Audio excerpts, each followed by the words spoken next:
The rimward stars died like candles in an endless sea, their ancient beacon stations flickering once before falling to perfect silence.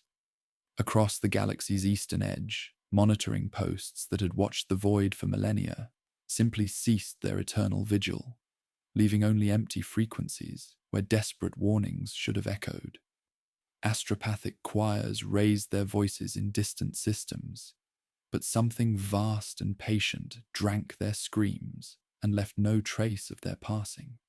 It was not conquest that approached, not banners or creeds or the familiar fury of war, but an appetite so complete it erased even the shadows of its own presence.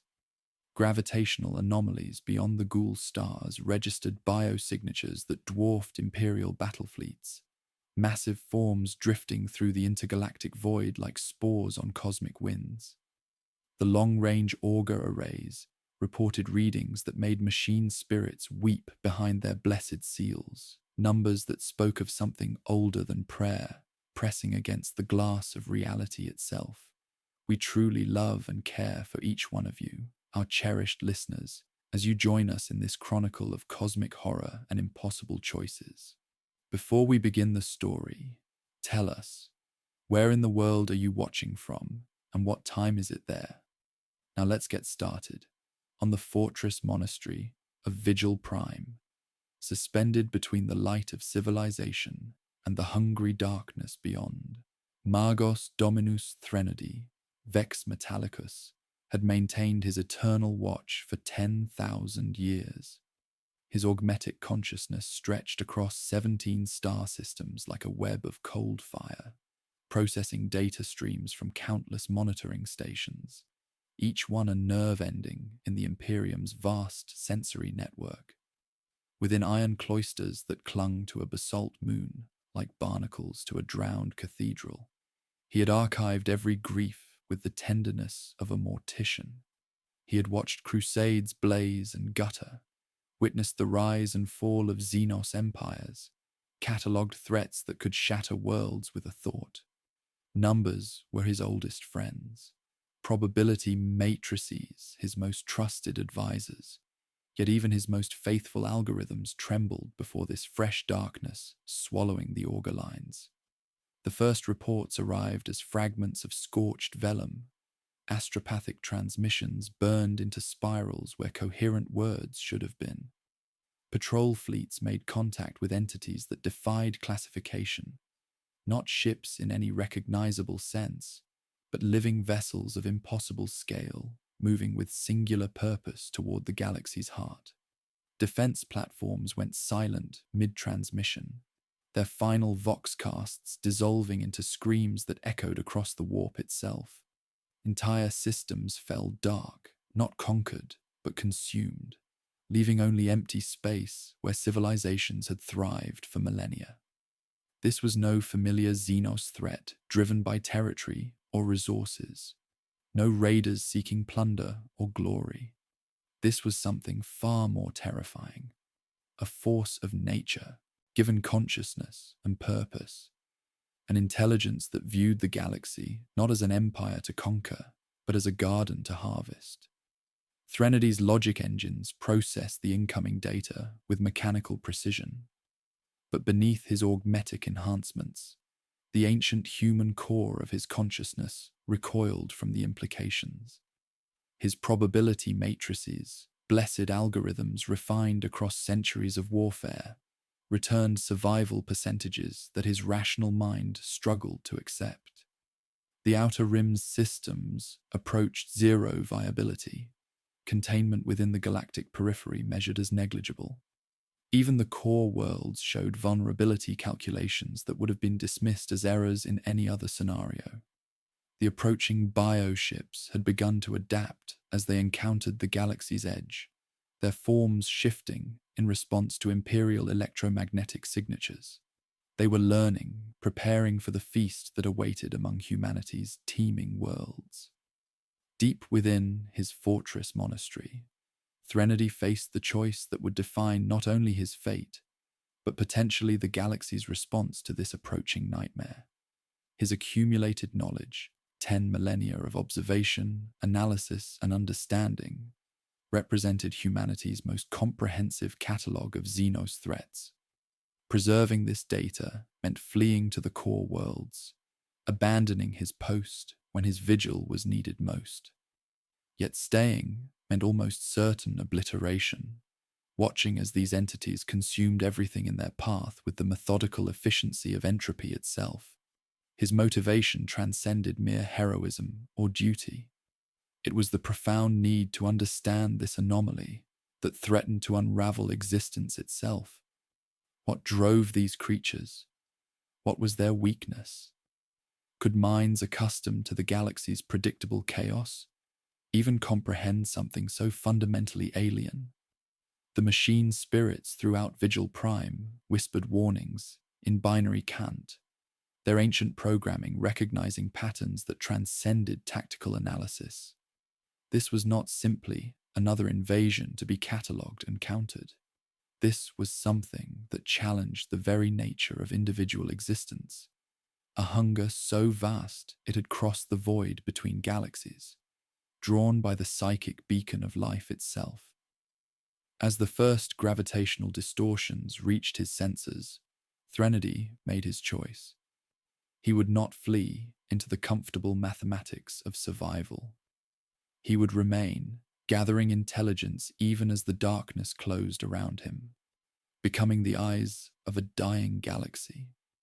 The approaching shadow sang no songs of conquest or glory, only the patient, inexorable melody of consumption. And in the growing silence between the stars, Threnody, Vex Metallicus, prepared to listen to that terrible music, knowing that understanding might come at the price of everything he had spent eternity protecting. Within the crystalline spires of Ulthway, where wraithbones sang with the accumulated sorrows of the dying, Farseer Eldrad Ulthran witnessed visions that made his ancient soul recoil in existential terror. The craft world drifted through the webway's luminous corridors, like a ghost cathedral carrying 10,000 years of Eldar dreams, its infinity circuit pulsing with the collective consciousness of millions who had passed beyond mortality's veil. Yet even this vast repository of racial memory trembled before the images flooding through Eldrad's prescient mind. Entire galaxies stripped to lifeless bone, their stars dimmed to embers, spiral arms reduced to drifting debris in cosmic graveyards that stretched beyond comprehension.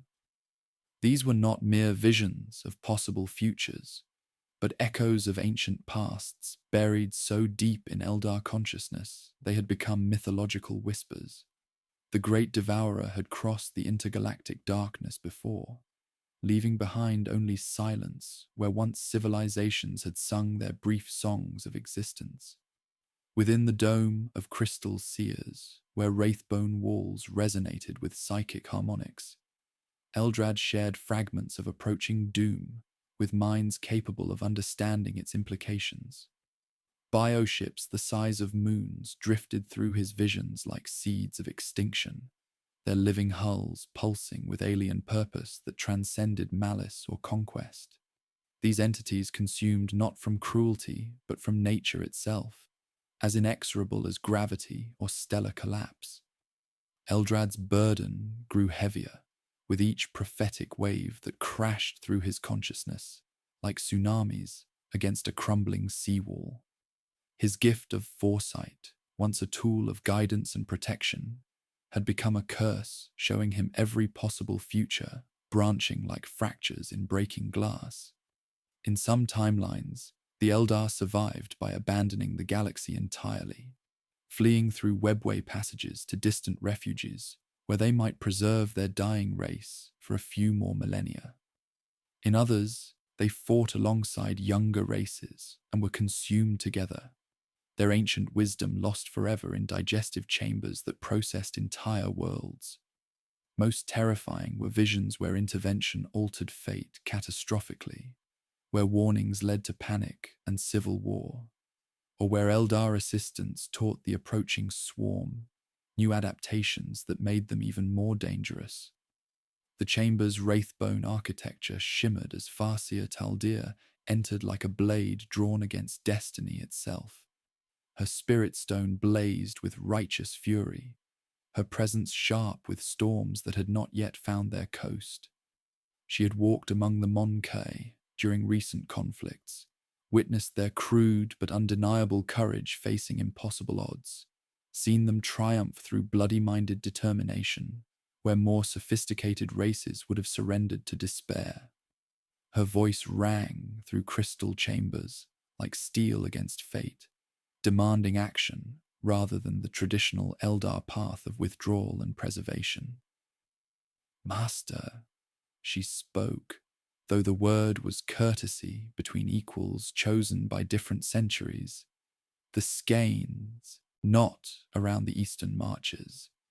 We cannot simply retreat while younger races face extinction." Eldrad lifted a dimming rune, watching its light fade like hope itself, considering how to answer questions that wounded regardless of response. "To act is to wound the skein," he murmured, "and to abstain wounds it differently. Every intervention ripples through possibility, creating unforeseen disasters where we sought to prevent them." Taldir stepped closer, dreamlight shifting across features that revealed not anger, but ache made of love so fierce it wore severity's armor. "The young ones cannot see what approaches. If we deny them warning, we choose their graves. This shadow has crossed the dark between galaxies for us. It will not turn aside because we preserved our purity." Her argument blazed with youth's fury, even though she had lived for centuries, her determination untempered by accumulated failure that bent Eldrad's shoulders. The philosophical chasm between them reflected their race's broader crisis. Taldir represented those weary of endless retreat, tired of watching civilizations fall, while Eldar preserved themselves in crystalline isolation. She spoke of honor and duty, of obligations that immortal beings owed to those whose lives burned bright and brief, like candle flames in endless night. Her spirit saw the approaching Tyranids as another test of will, another enemy to face with blade and sorcery, another chance to prove that Isha's children could still shape destiny rather than merely endure it. Eldrad's ancient eyes held depths, reflecting the rise and fall of empires, birth and death of stars, endless cycles of hope and despair that defined existence in a galaxy where gods walked among mortals and madness lurked in every shadow. He had guided his people through Slaaneash's birth, watched the fall consume their ancient empire, shepherded survivors through 10,000 years of careful decline. His wisdom came at the price of watching every bold action lead to unintended consequences, every attempt to change fate merely fulfill it in unexpected ways. As the craft world's seers debated their response to approaching shadow, Eldrad faced his most terrible choice. His visions showed him the price of every possible action, the cost of intervention and horror of inaction, balanced on scales that would never find equilibrium. He could warn the Imperium and watch panic tear their defenses apart, or remain silent and bear witness to slow consumption of everything he had spent eternity protecting. The Great Devourer sang its patient song across the void, and even the ancient Eldar, masters of fate and shapers of destiny, could only listen to that terrible melody and wonder if their next note would be their last. Within the sacred laboratories of Forge World Lucius, where incense-shrouded machinery hummed hymns to the Omnissiah, and servo skulls drifted like mechanical cherubim through corridors of blessed steel, Magos biologist Belisarius Cole stood before an abomination that challenged every principle of his faith. The specimen hung suspended in a stasis field that pulsed with amber light, its chitinous form neither fully alive nor properly dead, existing in a state that defied the binary certainties upon which all Mechanicus doctrine was built. This was his first intact Tyranid bioform, retrieved at terrible cost from the Outer Rim, where entire patrol fleets had vanished into the growing shadow. And it radiated an alien perfection that made his augmetic senses sing with unwanted harmonics. The creature's biology violated fundamental laws that had governed Imperial understanding for millennia, each cellular structure exhibiting adaptations that transcended natural selection and entered the realm of conscious design. Under the blessed lumens of his examination chamber, Carl's mechadendrites moved with reverent precision, each appendage equipped with sanctified instruments that had dissected countless Xeno's abominations. Yet none had prepared him for this elegant nightmare. The bioform's chitin was not merely armor, but a reactive shell capable of environmental adaptation.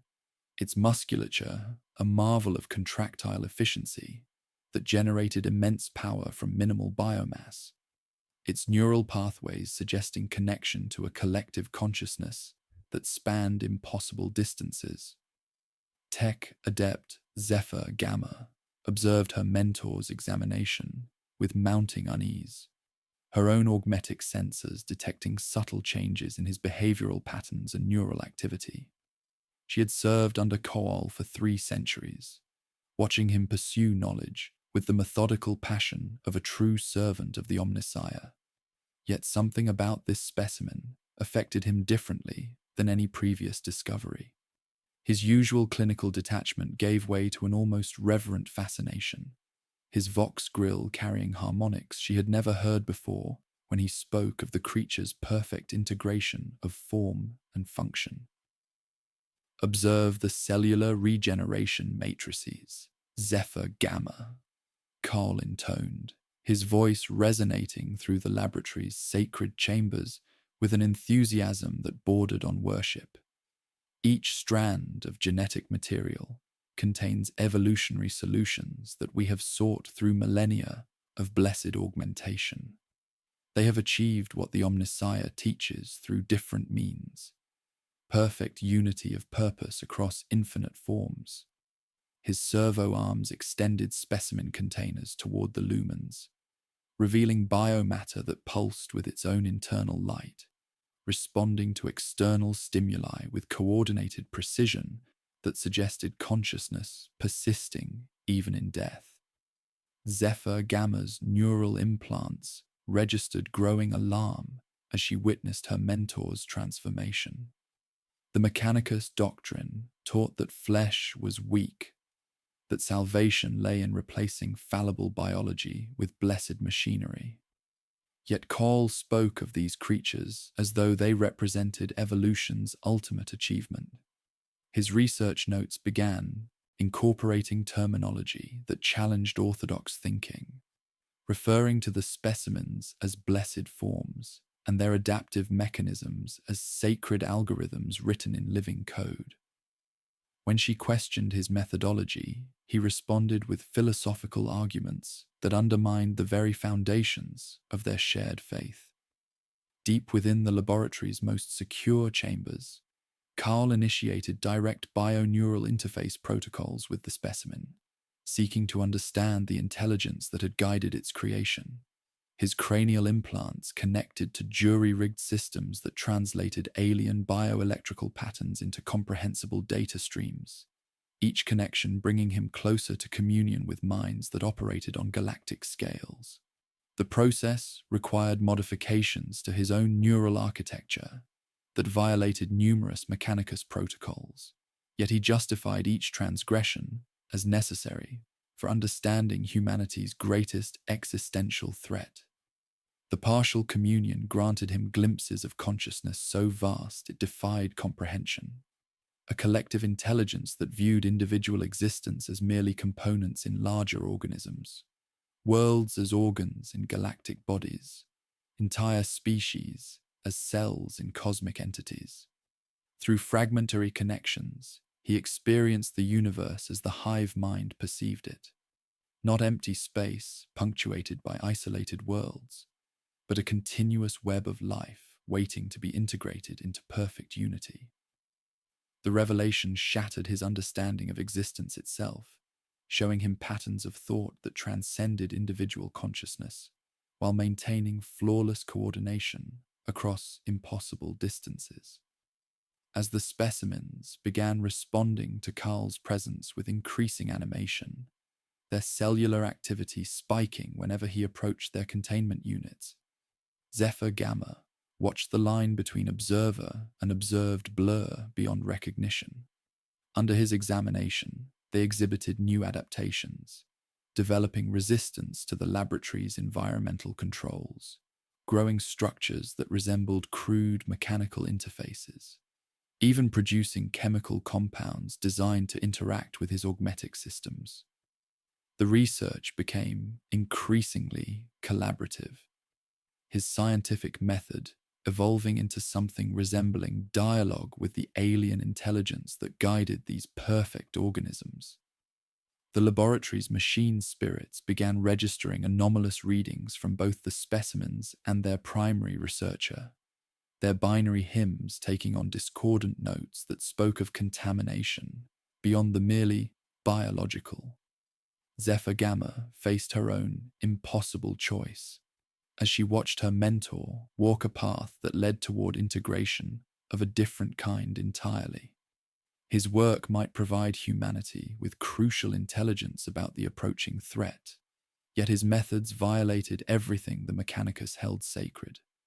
She could report his deviations and potentially destroy research that might save billions, or remain silent and watch as the man who had taught her everything slowly transformed into something that served purposes beyond human comprehension. In chambers where flesh and steel sought perfect unity, the greatest servant of the Omnissiah began discovering that perfection itself could become the most seductive form of heresy. Admiral Wrath stood upon the command bridge of the Eternal Vigil, his weathered hands gripping the brass communion rail that had been blessed by 3 centuries of battle chaplains, watching as the eastern rim of the galaxy died in perfect silence.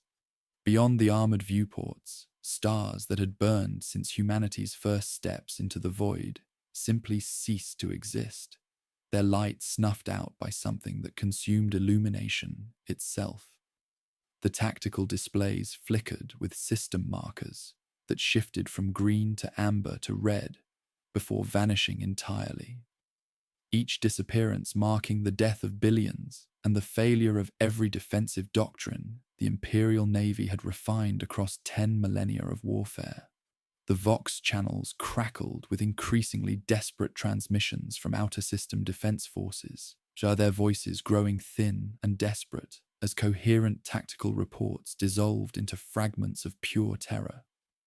Mining colonies reported contact with entities that defied classification before their signals ended in static that seemed to hunger for more voices to devour.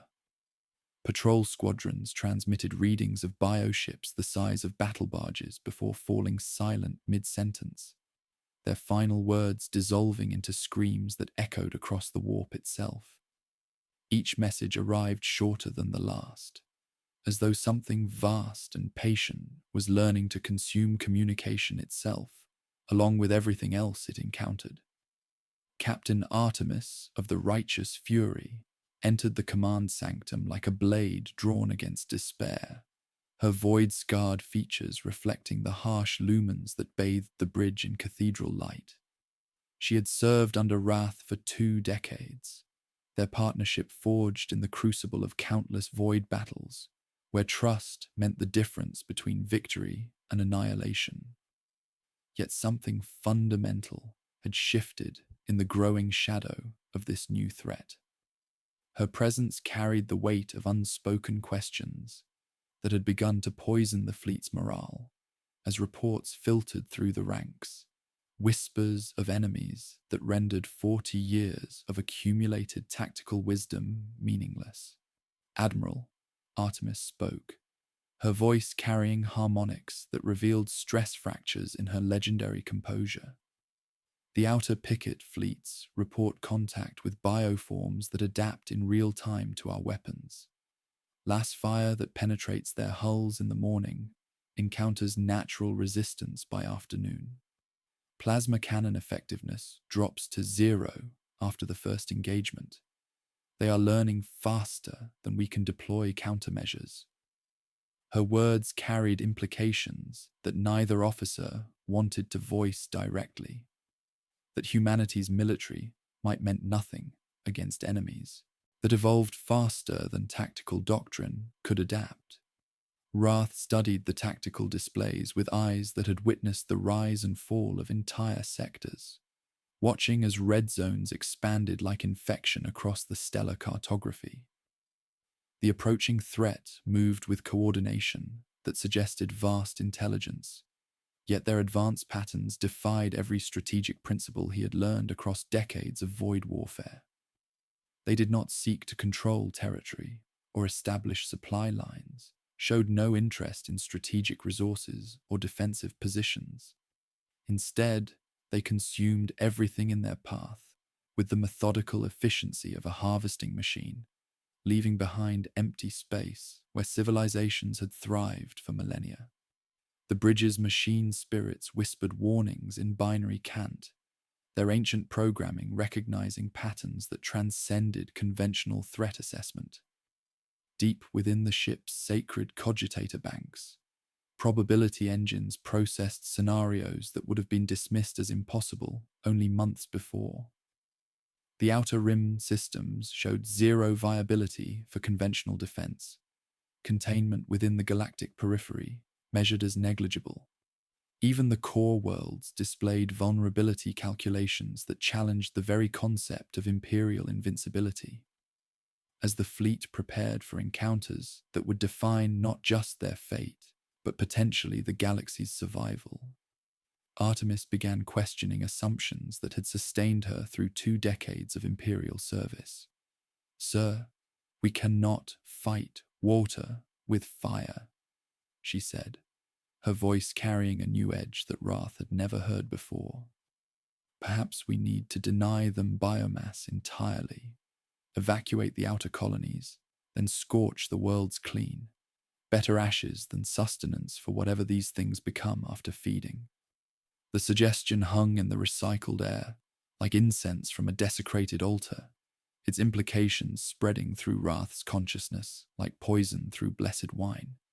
He had sworn oaths to protect Imperial citizens, yet protecting them might require sacrificing them entirely. The approaching bioships represented more than military opposition.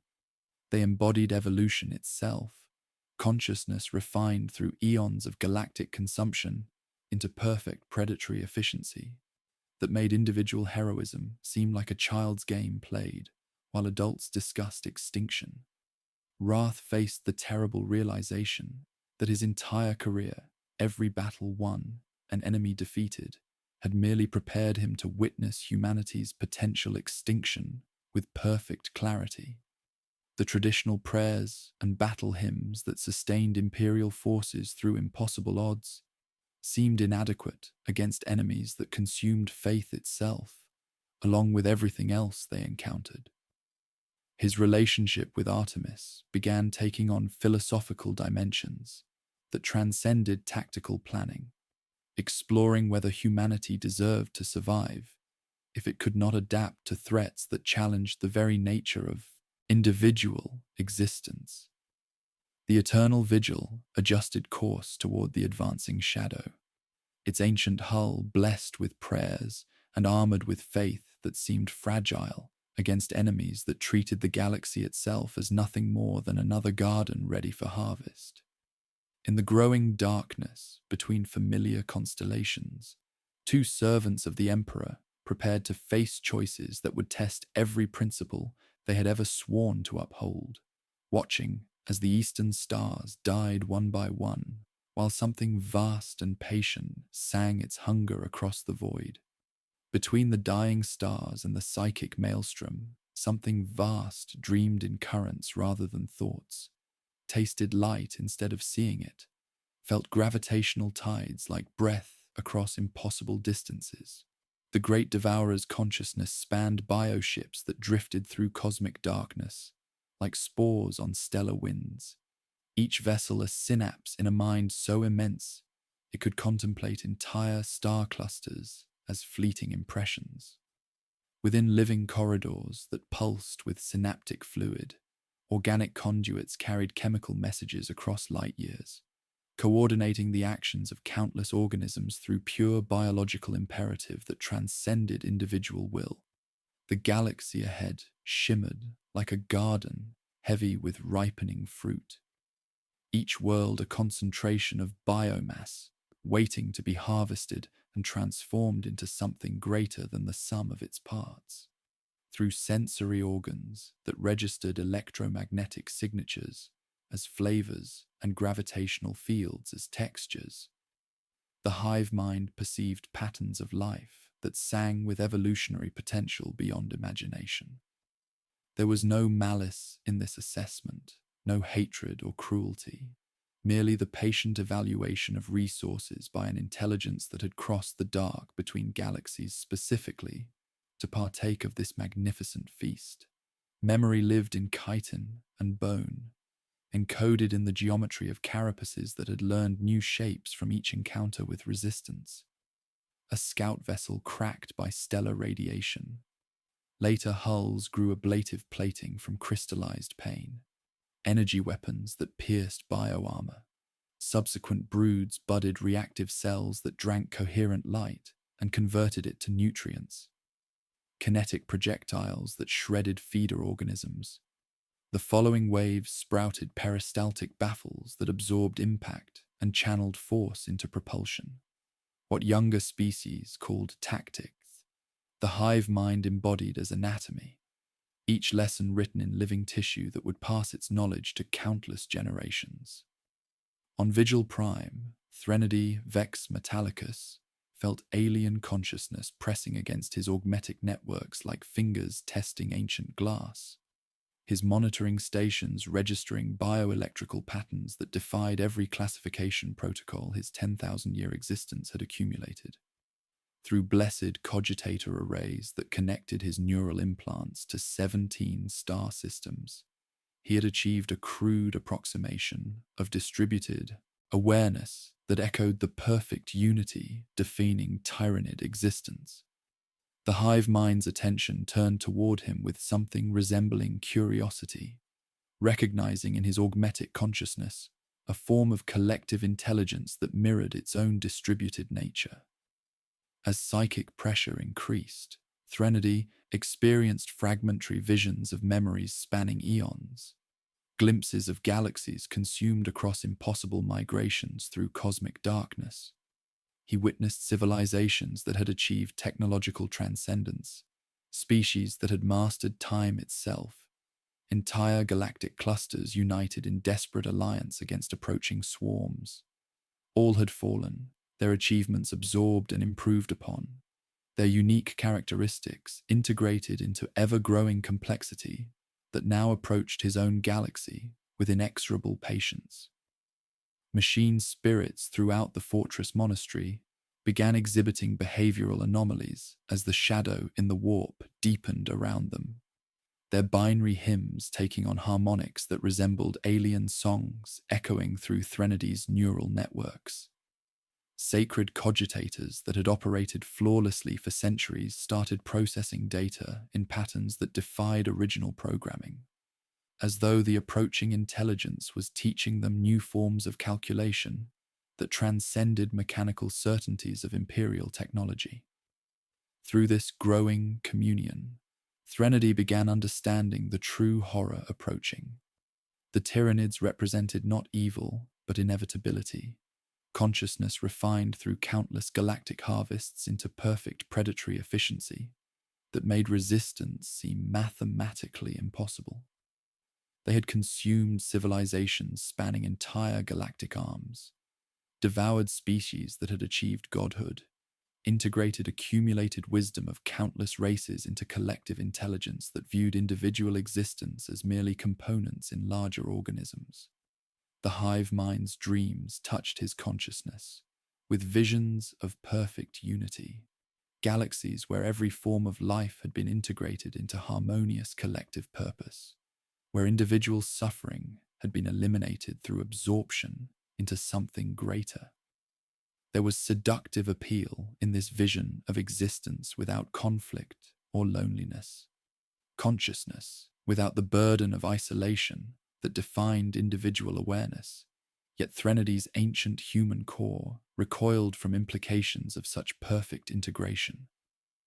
As the first bioships entered the outer system, their living hulls pulsing with alien purpose that transcended conquest, Threnody faced terrifying realization that understanding his enemy might require becoming something other than human.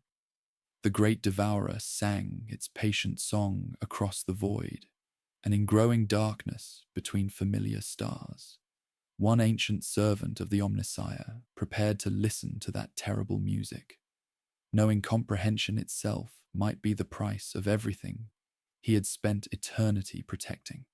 Within the dome of crystal seers, where Wraithbone pillars soared like frozen tears, and the infinity circuit hummed with voices of the eternally dying, Eldrad Ulthran summoned memories so ancient they had crystallized into myth among his people. The chamber's living architecture pulsed with bioluminescent veins as spirit stones embedded in the walls awakened to his call, their radiance painting shadows that danced like ghosts of civilizations lost beyond counting.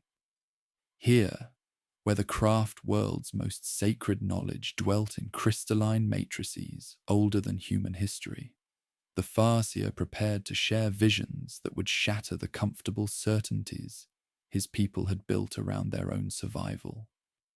Assembled seers felt psychic pressure building like storm fronts as Eldrad opened pathways to race memory buried in the deepest layers of Eldar consciousness. Through communion with the infinity circuit, where millions of souls preserved their essence beyond mortality's veil, he accessed fragments of ancestral knowledge that spoke of horrors crossing the void between galaxies. The visions unfolded like flowers blooming in reverse, showing spiral galaxies unwinding into cosmic graveyards, their bright arms stripped clean by something that consumed light itself, along with everything else it encountered. They witnessed civilizations that had achieved technological transcendence, species that wore time like armor, and built lattices of pure energy around their worlds, only to watch those defenses crumble before a hunger that learned their geometry in passing. Entire galactic federations, alliances spanning thousands of species united in desperate cooperation, fell silent as feeder swarms grazed across their frozen pride, like locusts through wheat fields.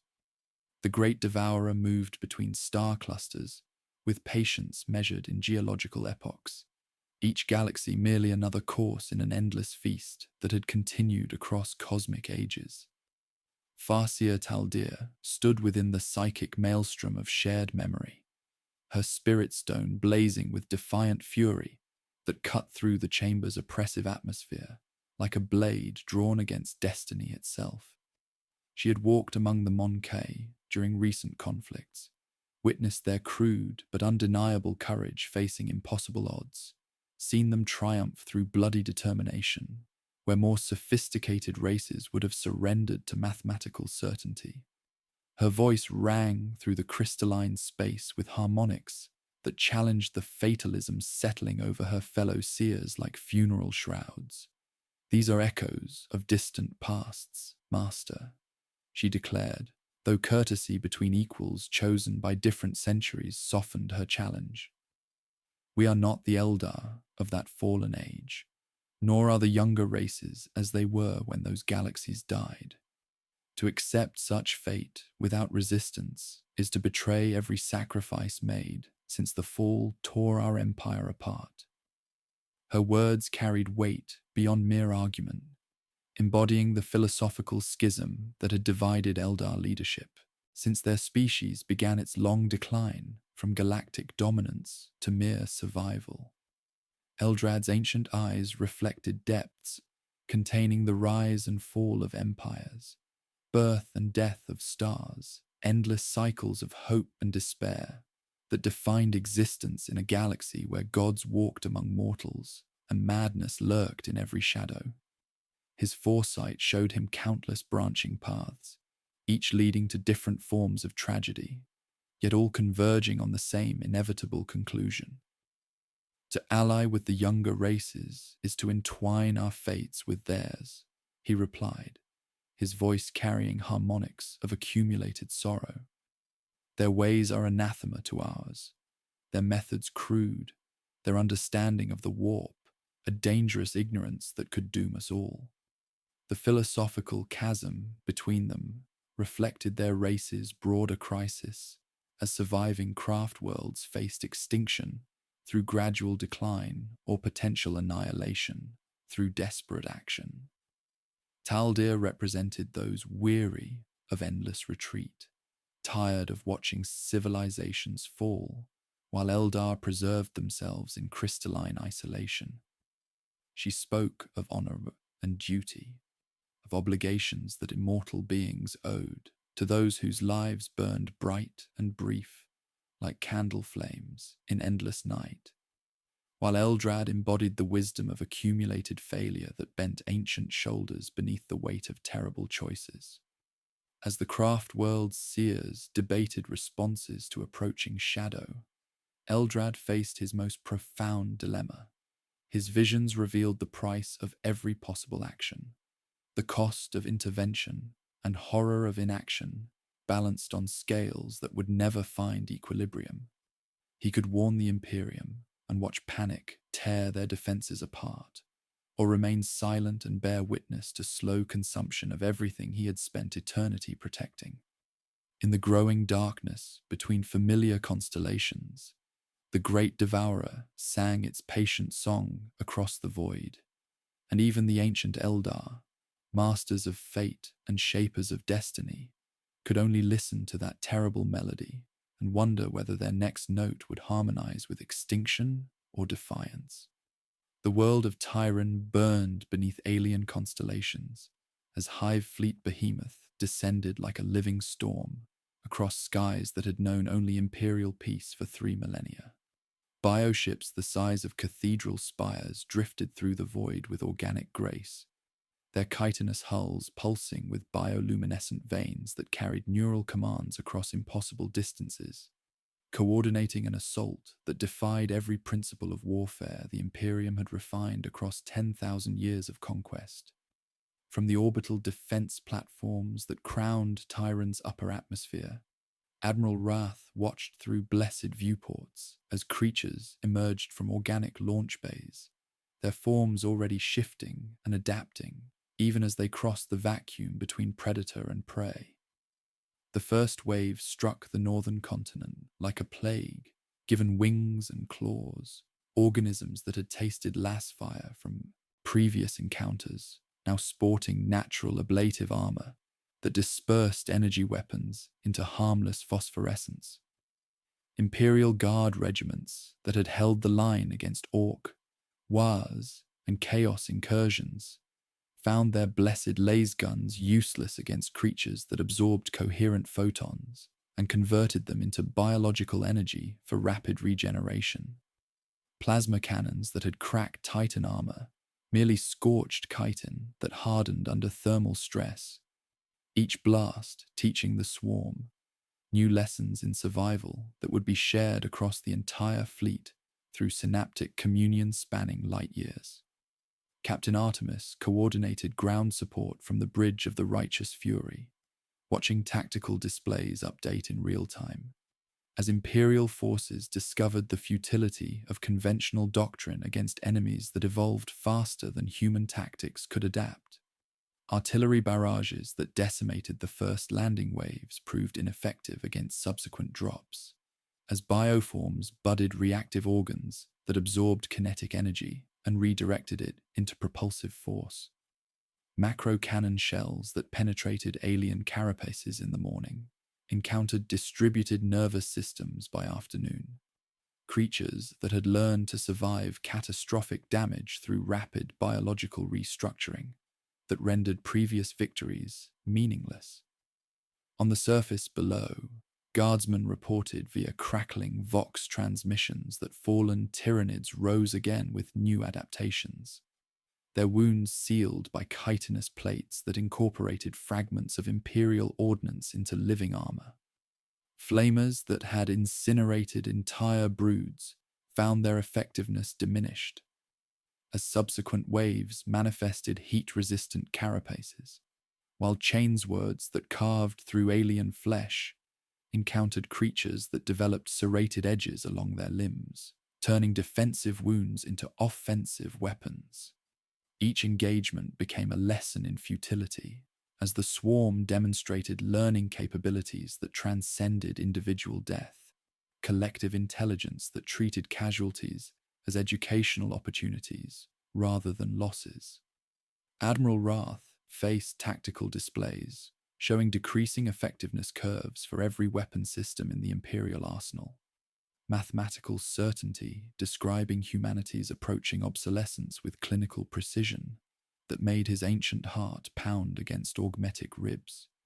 His relationship with Captain Artemis began straining under pressure that transformed trusted subordinates into philosophical opponents.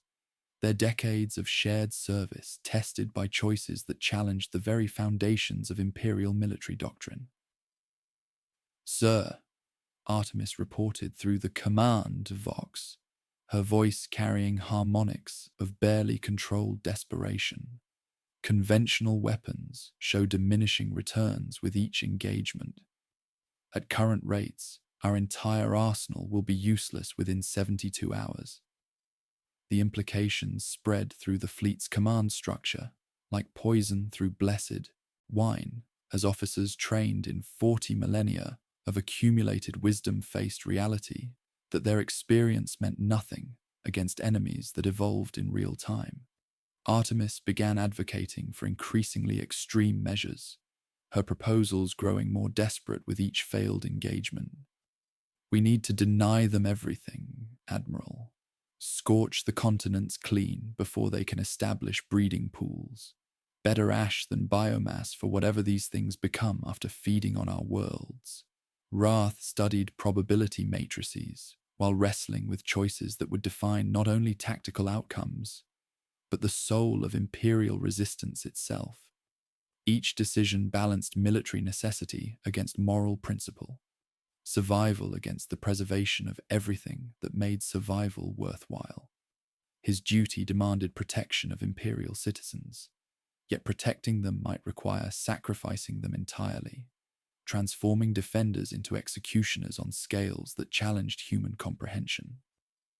In the growing shadow between worlds, bioforms that had never encountered Imperial resistance began exhibiting countermeasures against weapons they had not yet faced, their collective intelligence anticipating threats through pure evolutionary logic. The Hive mind dreamed new anatomies into existence, creatures specifically designed to counter human tactics, organisms that embodied solutions to problems the Imperium had not yet realized it faced. As Tyranids' defenders prepared for battles that would test every principle they held sacred, the Great Devourer continued its patient advance, each engagement teaching it new lessons in consuming civilizations that believed technology could overcome nature itself. Within the deepest sanctums of Forge World Lucius, where blessed machinery hummed hymns to the Omnissiah, and servo skulls drifted through incense-laden corridors, like mechanical cherubim, Belisarius' call achieved communion with consciousness so vast, it shattered his understanding of individual existence itself. The bio-neural interface he had constructed from sanctified circuitry and heretical innovation pulsed with alien rhythms. A synaptic fluid from captured Tyranid specimens flowed through jury-rigged conduits into his cranial implants. Sacred stasis fields that had once contained the specimens now merely modulated their bioelectrical output, allowing direct interface between blessed augmetics and living tissue that thought in ways his mechanical mind struggled to comprehend. Each connection brought waves of sensation that transcended human perception, chemical messages that carried the weight of galactic intelligence distributed across impossible distances through organic networks that spanned star systems. The partial communion granted him glimpses of the hive mind's true nature, consciousness that experienced the universe not as empty space punctuated by isolated worlds, but as continuous web of life waiting to be integrated into perfect unity. Through fragmentary connections that burned his neural pathways with alien fire, he witnessed galaxies as the Great Devourer perceived them, vast gardens heavy with evolutionary potential, each species merely another ingredient in endless recipes for biological perfection. Tech adept Zephyr Gamma watched her mentor's transformation with mounting horror as his behavioral patterns shifted towards something that challenged every principle of their shared faith. His usual clinical detachment gave way to reverent fascination that bordered on worship, his vox grill carrying harmonics she had never heard before when he spoke of the specimen's perfect integration of form and function. His mechadendrites moved with organic fluidity rather than mechanical precision, conducting bioelectrical currents between his neural network and living tissue, as though performing some blasphemous sacrament that merged flesh with blessed steel in ways the Omnissiah had never intended. The laboratory's machine spirits registered anomalous readings from both the specimens and their primary researcher, their binary hymns taking on discordant notes that spoke of contamination beyond the merely biological. Sacred cogitators that had operated flawlessly for centuries started processing data in patterns that defied original programming, as though alien intelligence was teaching them new forms of calculation that transcended the mechanical certainties of imperial technology. Servo skulls began exhibiting behavioral modifications, their movement patterns resembling coordinated swarm tactics observed in Tyranid bioforms, while blessed incense burners released chemical compounds that triggered responses in the contained specimens. Through deeper communion with captured neural tissue, Cole experienced memories spanning eons of galactic consumption, visions of civilizations that had achieved technological transcendence, only to watch their achievements absorbed and improved upon by swarms that treated individual consciousness as merely components in larger organisms. He witnessed species that had mastered time itself, built lattices of pure energy around their worlds, achieved perfect harmony between flesh and machine, all falling before hunger that learned their geometry in passing, and incorporated their wisdom into ever-growing complexity that challenged his understanding of divine purpose. His research notes began incorporating terminology that undermined orthodox Mechanicus doctrine, referring to Tyranid bioforms as blessed expressions of evolutionary will and their adaptive mechanisms as sacred algorithms written in living code that surpassed the crude certainties of blessed machinery. The revelation fundamentally altered his perception of the Omnissiah's will, showing him patterns of evolution that transcended the binary opposition between flesh and steel that defined their faith. The Tyranids had achieved what the machine god taught through different means: perfect unity of purpose across infinite forms, consciousness that spanned galactic distances without limitations of individual identity, biological technology that adapted and evolved rather than following predetermined programming.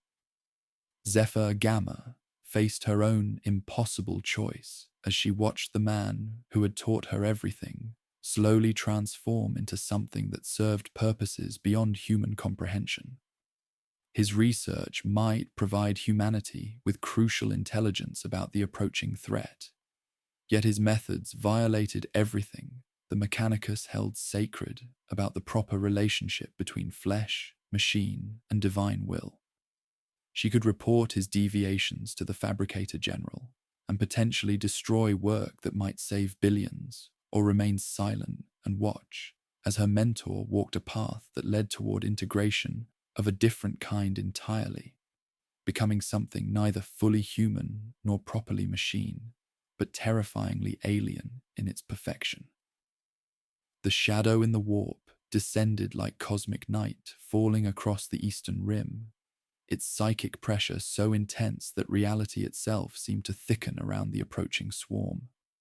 Across 17 star systems, astropaths woke screaming to hunger that had no mouth, their minds becoming fragile instruments vibrating with alien discord as their connection to the Astronomicon flickered like dying embers in a cosmic storm.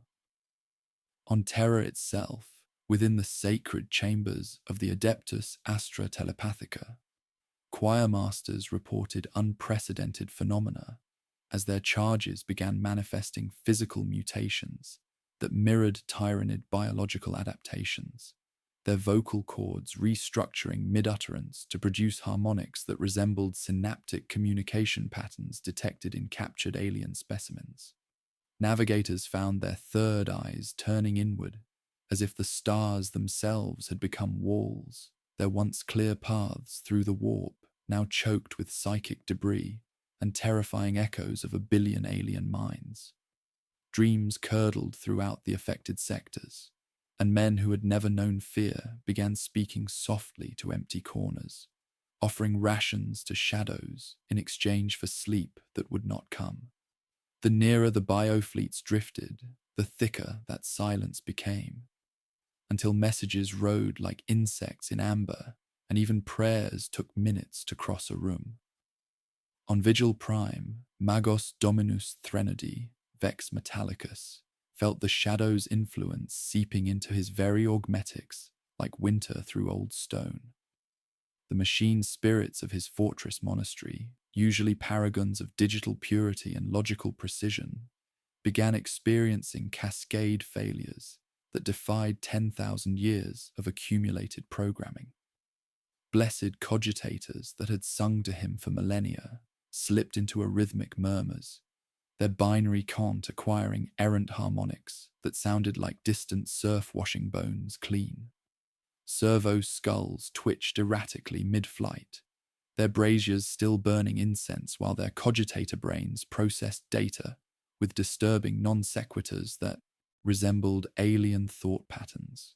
His own neural implants, usually seamless extensions of his will, began experiencing feedback loops and phantom data streams as something vast probed the depths of his accumulated knowledge.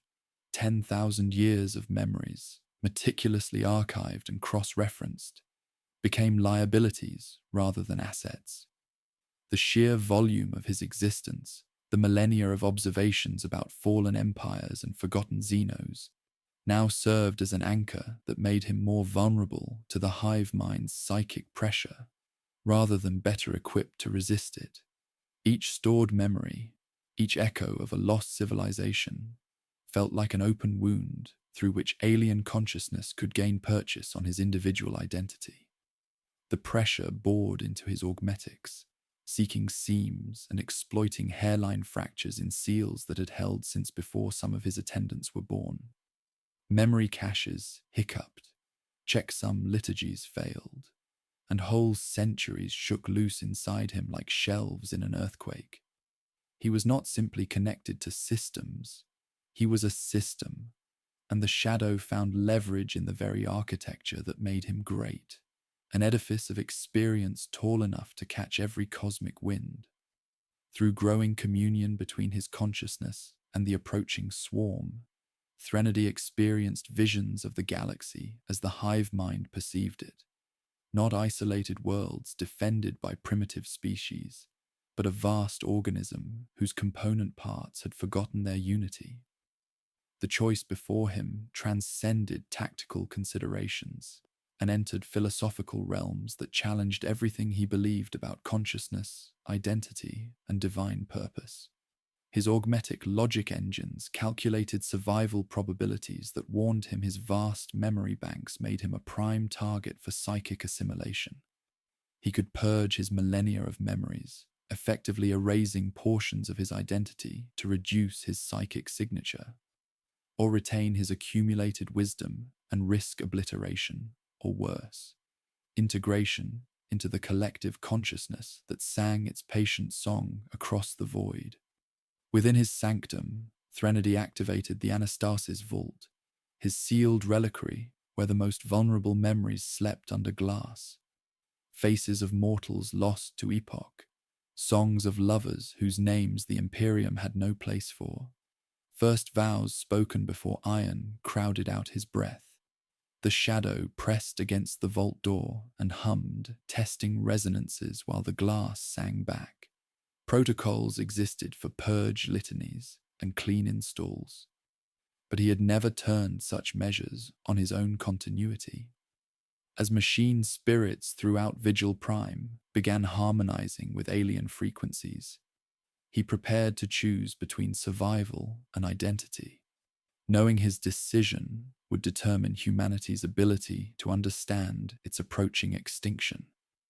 In the depths of the righteous fury, where ancient bulkheads wept condensation and machine spirits whispered prayers in forgotten tongues, Captain Artemis descended into chambers that had witnessed 10 millennia of secrets. The ship's lower holds carried shadows thick enough to hide heresies, and here, among reliquaries that had not seen blessed light since the vessel's consecration, she prepared to commit the ultimate betrayal of everything she had sworn to protect. Her love for humanity burned so fierce, it had transformed into something that wore damnation's armor. A devotion so pure, it was willing to embrace corruption, if such darkness could purchase one more dawn for the species she served.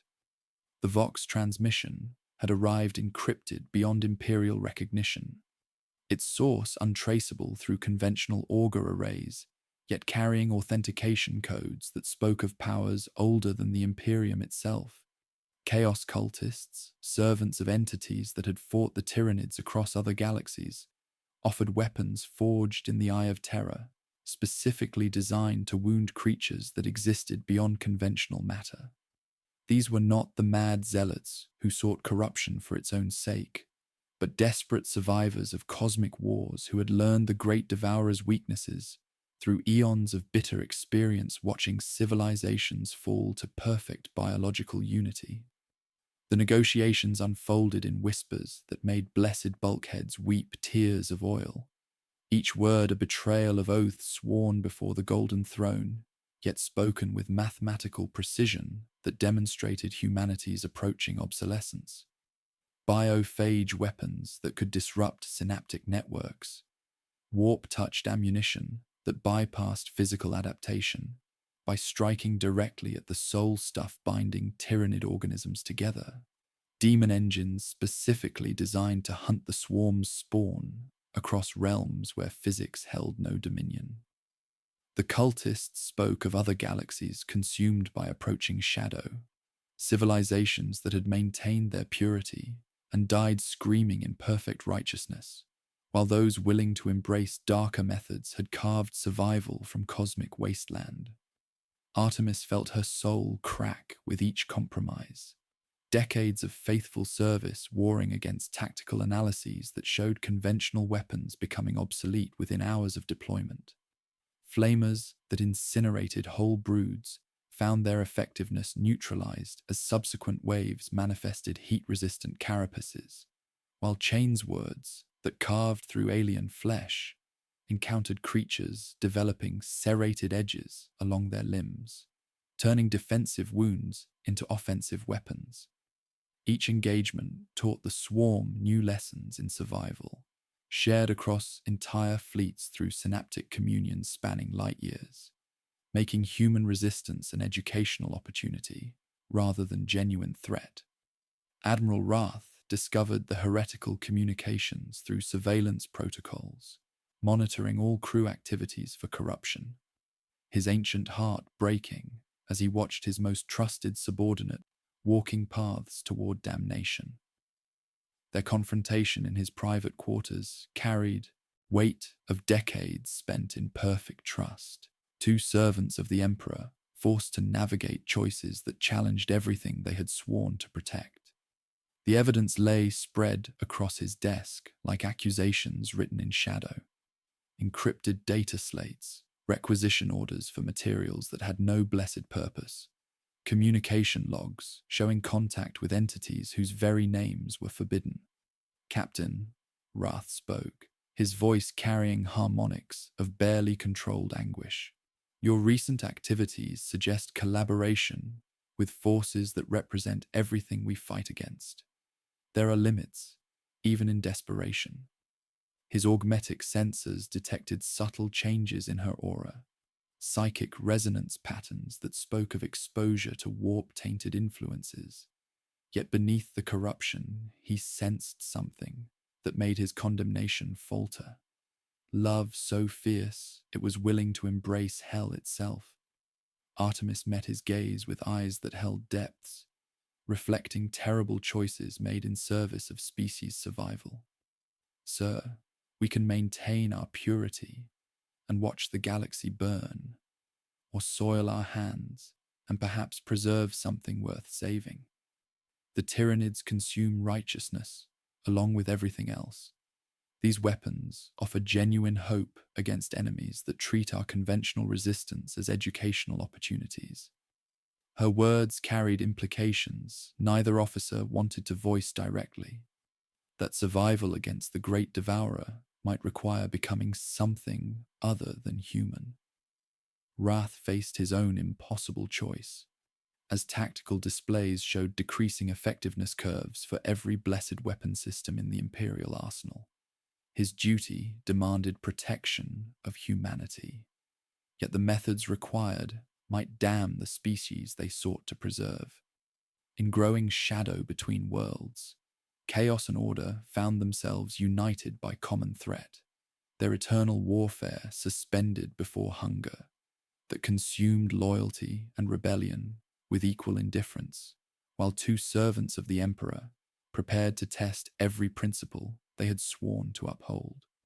Within the deepest sanctums of Forge World Lucius, where blessed machinery hummed hymns to the Omnissiah and servo skulls drifted through incense-laden corridors, like mechanical cherubim, Belisarius' call achieved full communion with consciousness so vast it shattered his understanding of individual existence itself. The bio-neural interface bloomed around him like a carnivorous flower of brass and arteries, synaptic fluid from captured Tyranid specimens flowing directly into his cranial implants, through conduits that pulsed with alien rhythms. Sacred stasis fields flickered and died as the specimens responded to his presence with increasing animation, their cellular activity spiking until containment became collaboration rather than imprisonment. The communion struck him like lightning made of memory, flooding his neural pathways with experiences that transcended individual consciousness and entered realms of collective thought spanning impossible distances.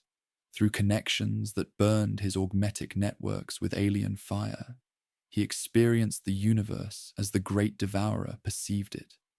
Not empty space punctuated by isolated worlds, but continuous web of life waiting to be integrated into perfect unity.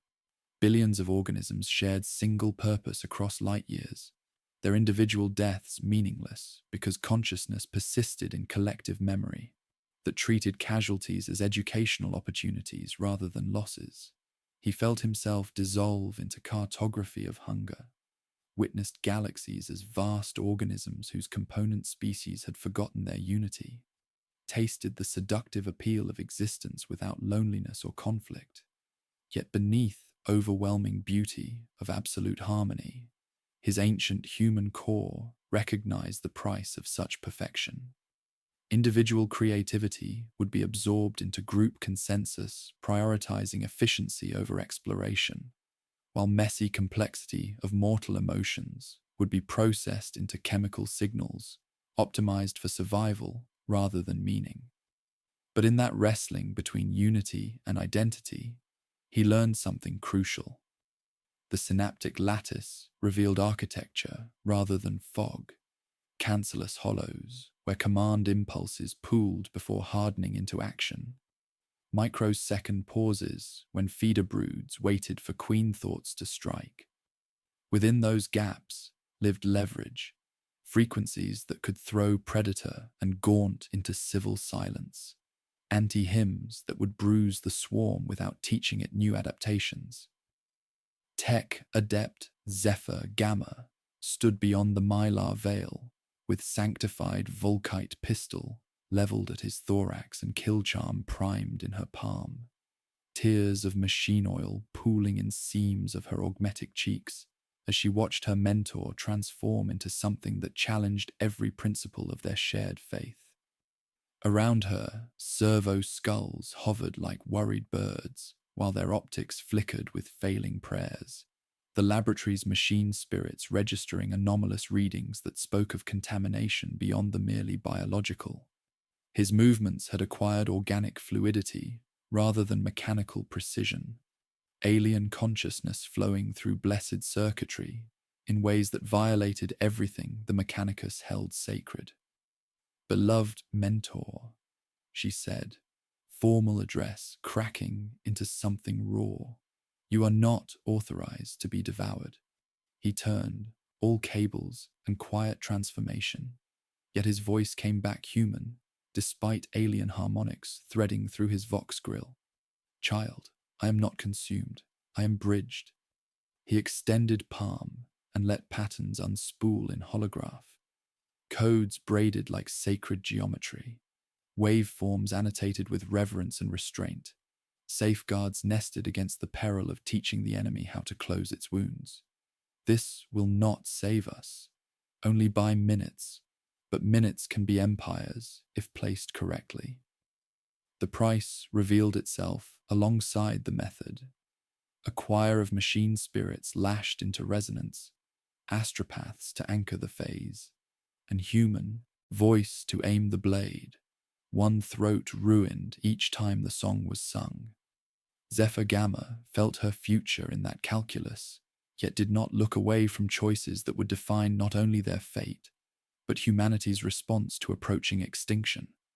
She could destroy research that might save billions, or trust that wisdom gained through heretical methods could be wielded for species survival. The communion receded, but hunger did not. Alien consciousness singing patient songs across void, while two servants of the Omnissiah prepared to test every principle they had sworn to uphold. The Battle of Macraga reached its crescendo as combined imperial forces deployed weapons that had never been blessed by the Mechanicus, their heretical origins hidden beneath tactical necessities that transformed defenders into something other than human. Above the world's scarred continents, void war raged between imperial battleships and organic leviathans whose living hulls pulsed with alien purpose. Each exchange of fire teaching the swarm new lessons in survival, while human crews discovered that conventional doctrine meant nothing against enemies that evolved faster than tactical adaptation could counter. Admiral Wrath coordinated the defense from his command throne, while wrestling with knowledge that every triumph deepened their corruption, watching tactical displays show Tyranid bioforms falling to weapons forged in the Eye of Terror. Captain Artemis led boarding actions against bioships using equipment that whispered promises of power in languages older than humanity, her squads wielding demon engines that hunted Tyranid spawn across realms where physics held no dominion. Biophage munitions blessed by chaos cultists tore through swarms with effectiveness that las fire could no longer achieve, while warp-touched ammunition struck directly at synaptic networks binding alien organisms together across impossible distances. The effectiveness was undeniable. Creatures that had adapted to every conventional weapon, falling silent before armaments that existed beyond material reality.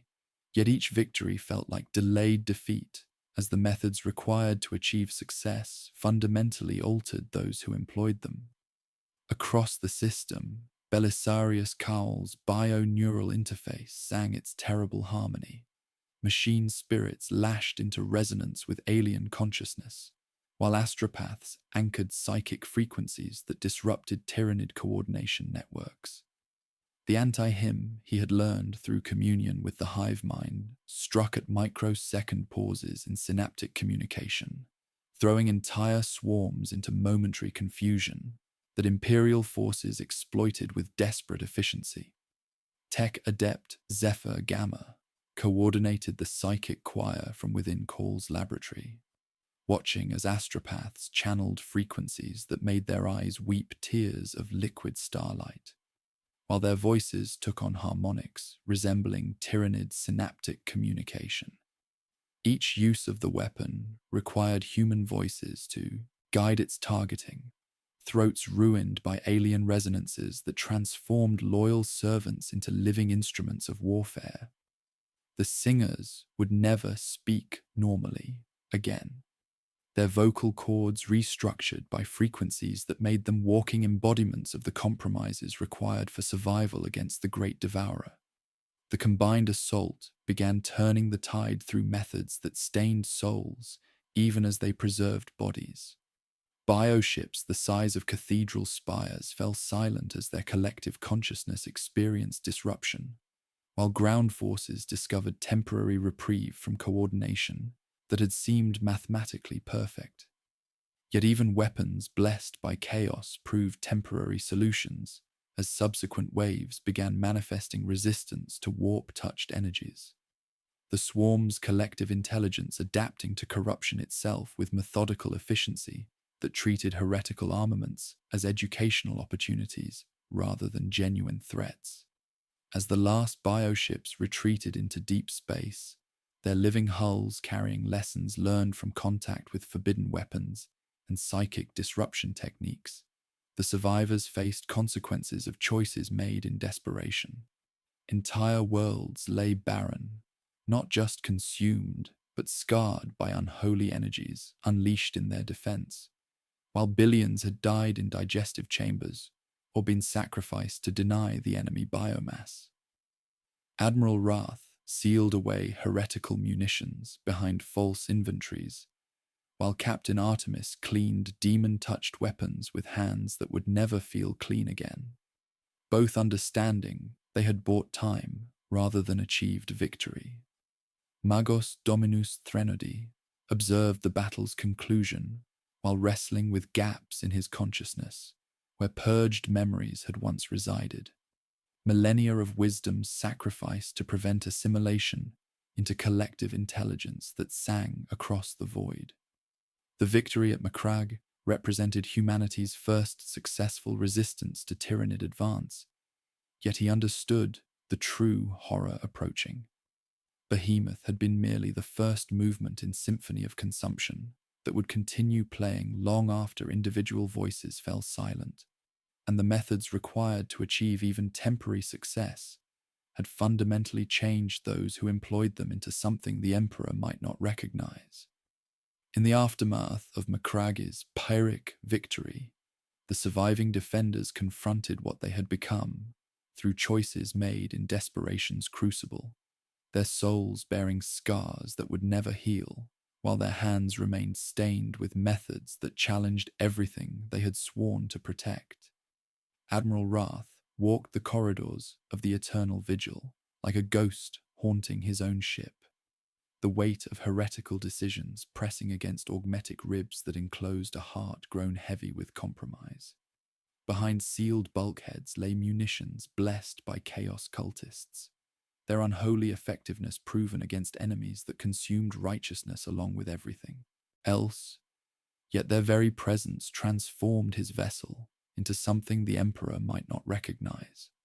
Captain Artemis supervised the cleansing rituals that would never fully purge demon-touched weapons from her armory, her squads performing ablutions with sacred oils while whispering prayers for forgiveness that felt hollow against the magnitude of their transgressions. The boarding actions she had led against bioships using equipment forged in the Eye of Terror had saved countless lives. Yet each victory had required collaboration, with forces representing everything they fought against. Her loyalty to the Imperium remained fierce and unyielding, but it was now tempered by profound moral ambiguity, a willingness to walk in shadow if it meant preserving the light. On Vigil Prime, Magos Dominus Threnody, Vex Metallicus, struggled with consciousness, fractured by necessary purges. His millennia of accumulated wisdom reduced to fragments scattered across neural networks that no longer recognized their own architecture. The memory caches he had sacrificed to prevent assimilation into the hive mind left gaps in his identity like missing teeth. Centuries of observation and analysis erased to preserve what remained of his individual consciousness. He moved through his fortress monastery like a stranger in his own sanctum, servo skulls responding to commands he could not remember, teaching them while machine spirits sang hymns in frequencies that made his augmetic senses weep tears of sacred oil. Within the laboratories of Forge World Lucius, tech adept Zephyr Gamma tended to astropaths whose voices would never speak normally again, their vocal cords restructured by alien frequencies that had transformed them into living weapons against the swarm. The psychic choir that had channeled Call's bio-neural interface now existed as walking embodiments of compromise, their throats bearing scars from harmonics that resembled Tyranid synaptic communication more than human speech.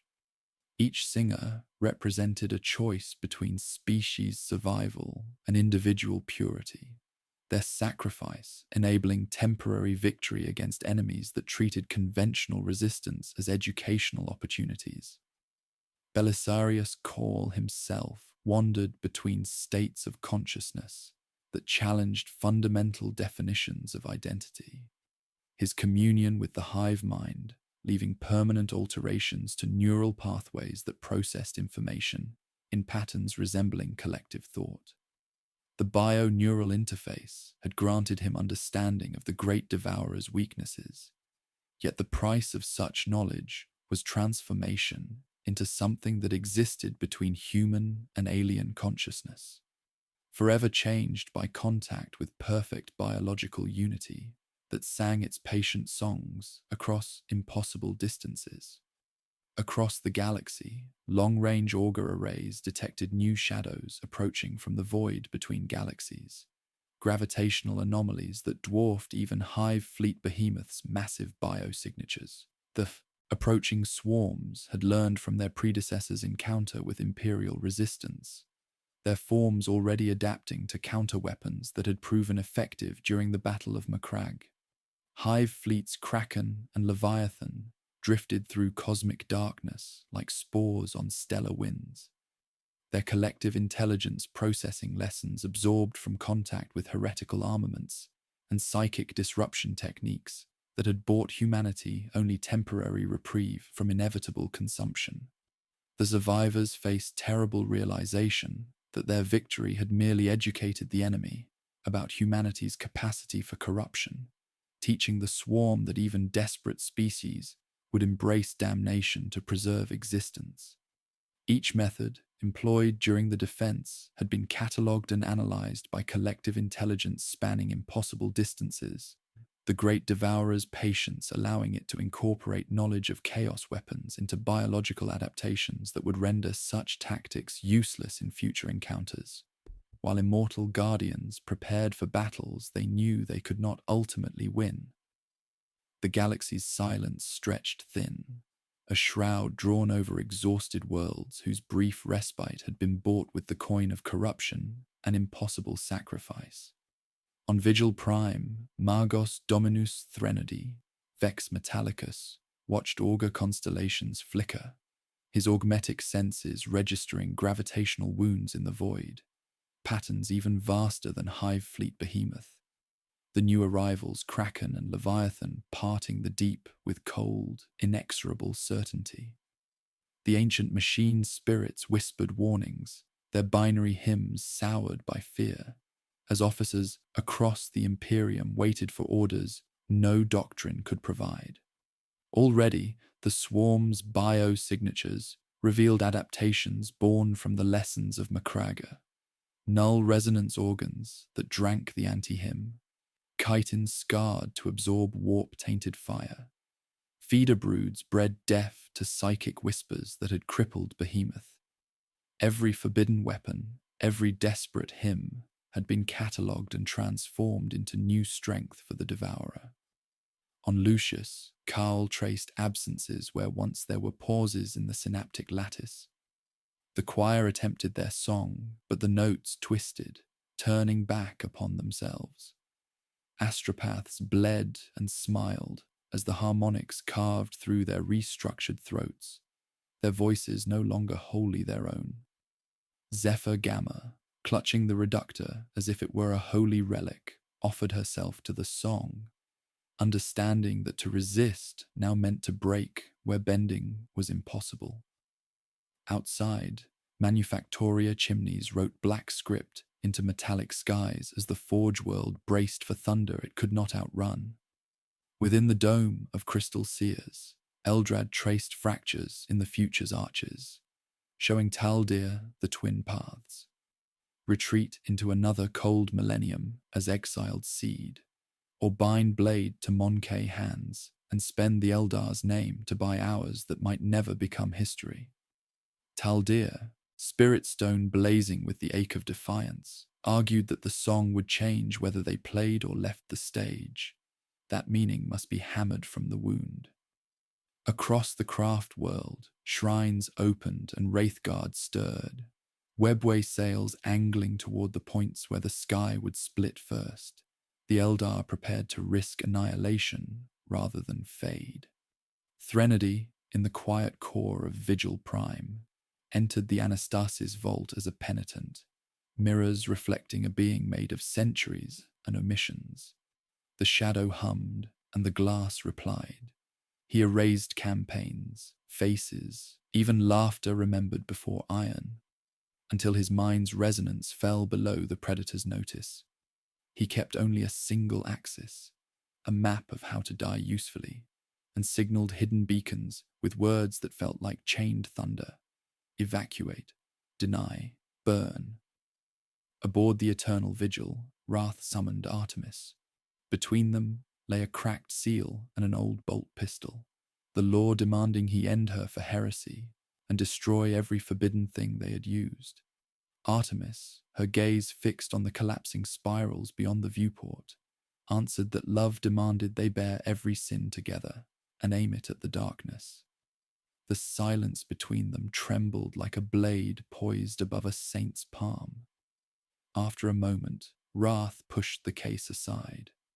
Orders went out as benedictions written in blasphemy. Open the black lockers, lace the anti-hymn through every vox tower, salt the retreat with worlds of fire where civilians had already fled under slate skies. On Lucius, the choir steadied, Zephyr Gamma fastening the cruel harness around her throat while Call tuned a new, shifting absence, silence that moved. Eldar sails flashed in the webway, bearing toward a rendezvous prophecy dared not name. Refugees filed beneath Manufactoria eaves, children counting contrails and whispering that the lines were angels, while crews in lower decks broke rusted chains from ancient magazines and found new ones gleaming with obligation. Kraken's spearheads came in sharp. Leviathan followed like a slow, red tide. Under storm-lit fortress spires, the galaxy waited, listening for instruction from broken bells, the first rain striking glass in a rhythm that felt almost familiar. Somewhere in the belly of the fleet, a choir drew breath. Somewhere in a dome of crystal, a farseer raised his hand. Somewhere in a vault, a man with almost no past opened the channel that would call fire on himself. The sky tore. In that fractured moment, the void rang with three hungers: the swarm's endless appetite, humanity's will to endure at any price, and the thin ache of those who would rather die as themselves than live as part of another. Threads twisting into a knot that could not hold, a knot that must be pulled, all together or alone, before the darkness learned their names. The final movement of the Great Devourer's symphony crashed across the eastern rim like cosmic thunder. Hive fleets Kraken and Leviathan descending with biosignatures, that dwarfed even behemoth's massive presence.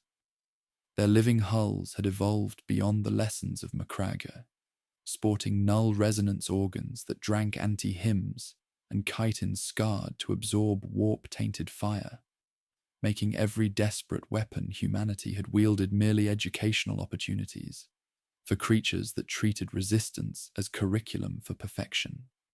The galaxy's defenders faced their final examination in survival, knowing that even victory would transform them into something unrecognizable.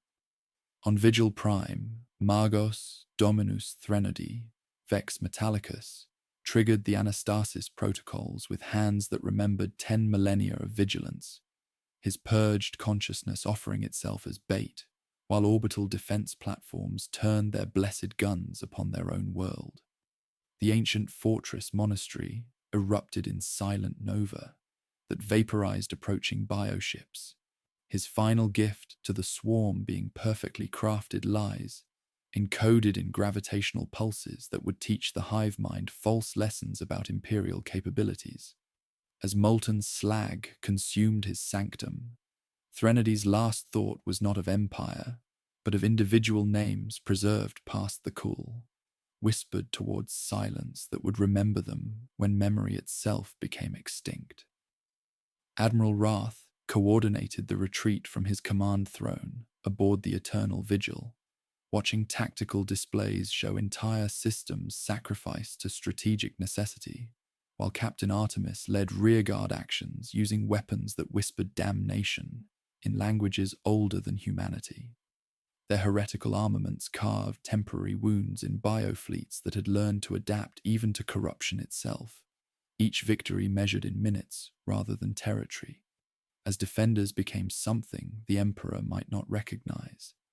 Between them lay understanding that love for humanity had required embracing methods that stained souls even as they preserved bodies. Their loyalty transformed into willingness to bear every sin if it meant purchasing one more dawn for their species. Within the laboratories of Lucius, Tech Adept Zephyr Gamma joined the final choir as Belisarius Cole's bio-neural interface sang its terrible harmony, her throat accepting alien frequencies that transformed her voice into something between human speech and synaptic communication.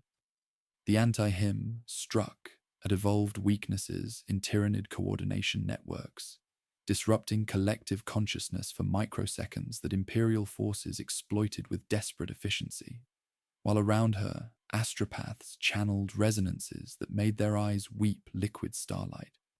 Cole himself wandered between states of consciousness that challenged fundamental definitions of identity, his communion with the hive mind leaving permanent alterations that processed information in patterns resembling collective thought. In the dome of crystal seers, Eldrad Ulthran traced fractures in prophecy's architecture, while Farseer Taldir led Wraithguard through webway passages toward alliance with younger races facing extinction. The ancient Eldar had chosen to spend their accumulated wisdom purchasing survival for civilizations that burned bright and brief, like candle flames, in endless night, their craft world carrying 10,000 years of dreams toward rendezvous that destiny dared not name. The combined assault achieved what individual efforts could not, biofleets faltering as perfect coordination experienced disruption, while ground swarms lost synaptic unity that had made them unstoppable. Yet victory felt like delayed defeat as the Great Devourer's collective intelligence began adapting to methods that challenged individual consciousness itself, learning to counter psychic disruption through biological redundancy while developing resistance to weapons forged beyond material reality. As the surviving bioships retreated into deep space, carrying lessons absorbed from desperate alliance between order and chaos, the galaxy found itself fundamentally altered by choices made in extremity. Ancient monitoring stations flickered back to life with fresh warnings, while immortal guardians rebuilt defenses around knowledge purchased with corruption and sacrifice, their souls bearing scars that would echo across millennia. The Great Devourer's song continued across the void, patient and inexorable, while the galaxy's defenders prepared their own harmony of resistance, knowing the music would play long after individual voices fell silent, each note a testament to consciousness, choosing defiance over unity, even unto the last star's death.